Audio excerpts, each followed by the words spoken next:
Welcome back to One Comic Book a Day, where we're covering Superman number 56 in the first story, Prankster Picks a Partner. Alliteration aside, this is a comic that suffers the fatal flaw of running out of steam and just ending. You see, this is a prankster story pretty much similar to the last prankster story. They get into these themes or story ideas that last like 3 or 4 that are just the same with each one of these villains. Sometimes, especially true for the prankster, he's gone through like 5 or 6 different kinds of stories that we've done like 3 or 4 times each. Last time the prankster was tricking Superman into using his X-ray vision so he could get a photo of the vault's combination. I'm not going to go in more detail about that, watch that video. This time he's tricking Superman into using his other powers to help him get away with crime. At one point he tricks Superman into creating an escape tunnel for his crime for later. And to really rub Superman's nose in it, he sends Superman like congratulatory letters through messages to the Daily Planet. Now, this is actually an interesting concept, but they don't do anything with it. Like, you would expect some sort of story like this to have, like, people turn on Superman believing that he's actually involved, which sort of happened in the last one. Or mostly Superman was like a joke to everybody because the prankster was outsmarting him. We get none of that in this comic. It's just an idea they have, but they don't do anything. It's just completely thrown away. And honestly, that would have been a much more interesting story and probably would have led to more, but no, it's just the prankster doing more crimes and Superman failing to stop him until he does.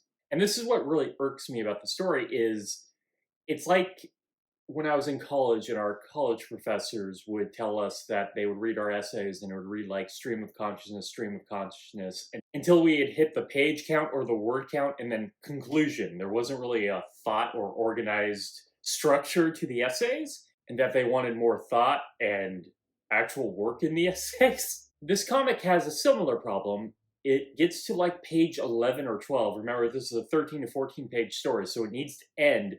And it just ends. There's nothing Superman really does that solves his problem. He doesn't overcome anything. It's just the prankster makes a massive mistake. He uses a dummy of Lois Lane, and Superman sees through it immediately. So while the prankster's trying to escape, he runs right into Superman, and it's over. That's not even my joke of like, until Superman finds out, and then it's over. That usually involves Superman doing something. No, he just literally smacks and runs into Superman, and the story is over. That's really banal, and it's not really a climax of the story. It's not a culmination. It's just, well, Superman puts an end to this now. Think of a murder mystery. I don't know why I have murder mysteries on my mind, where instead of the detective really solving the crime, the criminal does one last thing that's really, really stupid. Isn't that really unsatisfying? You really want, like, your really brilliant detective to see through like the perfect crime. There's no mistakes, but he solves it anyways.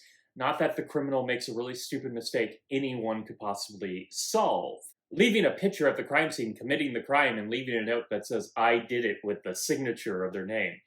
So Superman, who is an overpowered character, doesn't really need to do anything because the prankster just pretty much screws up himself. I guess that is an ending. It's just not like the ending you want from a Superman story, and like a problem with the prankster and how these comics are written.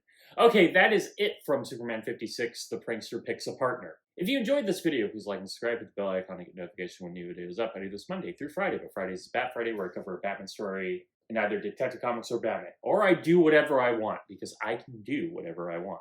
Until next time, let us ponder the question, whatever did happen to the Man of Tomorrow? And what will the prankster's next kind of crimes be? Ooh, probably still not really a challenge for Superman. Okay, have a great day.